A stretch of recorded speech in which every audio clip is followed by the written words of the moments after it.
വനങ്ങളിലെ ആ അത്ഭുതപ്പഴം ഇനി നാവിൻ തുമ്പിലും. മുട്ടിപ്പഴത്തിൻ്റെ രുചിയറിഞ്ഞ് പ്രകൃതി സ്നേഹികൾ.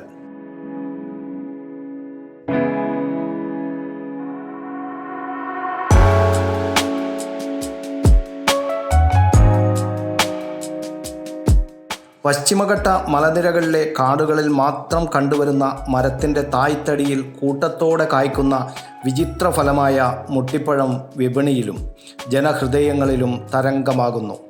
മുട്ടിപ്പഴം കേരളത്തിൻ്റെ വിവിധ ഭാഗങ്ങളിൽ പല പേരുകളിലാണ് അറിയപ്പെടുന്നത്. മുട്ടിപ്പഴം, മുട്ടിപ്പുളി, കുന്തപ്പഴം, പൂച്ചപ്പഴം, മുട്ടിക്കായ് എന്നിങ്ങനെയും ഇവയെ അറിയപ്പെടുന്നു. സാധാരണയായി വനമേഖലകളിൽ മാത്രം കണ്ടുവരുന്ന ഈ അപൂർവ നിത്യഹരിത വൃക്ഷത്തിൻ്റെ പഴങ്ങൾ ഇപ്പോൾ മലയോര മേഖലകളിലെ കൃഷിയിടങ്ങളിലും വിളഞ്ഞു നിൽക്കുകയാണ്.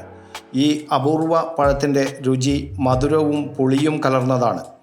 റംബുട്ടാനോട് സാദൃശ്യമുള്ള കട്ടിയുള്ള ചുവപ്പ് പുറന്തോടിനുള്ളിൽ സുതാര്യമായ വെള്ള നിറത്തിലുള്ള ചുളകളാണ് ഇതിനുള്ളത്. മറ്റു മരങ്ങളെപ്പോലെ ശിഖരങ്ങളിലല്ല, മറിച്ച് മരത്തിൻ്റെ മുട്ടിൽ നിന്നും മുകളിലേക്ക് കുലകളായി തൂങ്ങിക്കിടക്കുന്നതിനാലാണ് ഇതിന് മുട്ടിപ്പഴം എന്ന പേര് വന്നത്. നേരിയ പുളിയോടുകൂടിയ കടുത്ത മധുരമാണ് ഇതിൻ്റെ പ്രത്യേകത. ഇതിൻ്റെ ഉള്ളിലെ ചുളകൾ നേരിട്ട് കഴിക്കാൻ ഉത്തമമാണെന്ന് മാത്രമല്ല, കട്ടിയുള്ള പുറന്തോട് ഉപയോഗിച്ച് സ്വാദിഷ്ടമായ അച്ചാറുകളും ഉണ്ടാക്കാറുണ്ട്.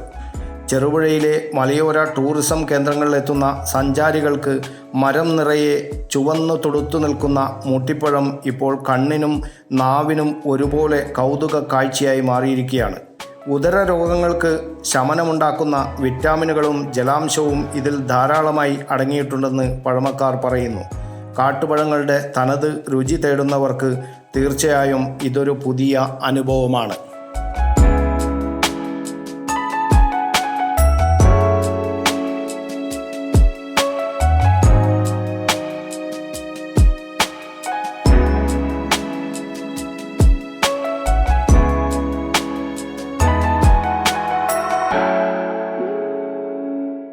News bureau, Kannur media.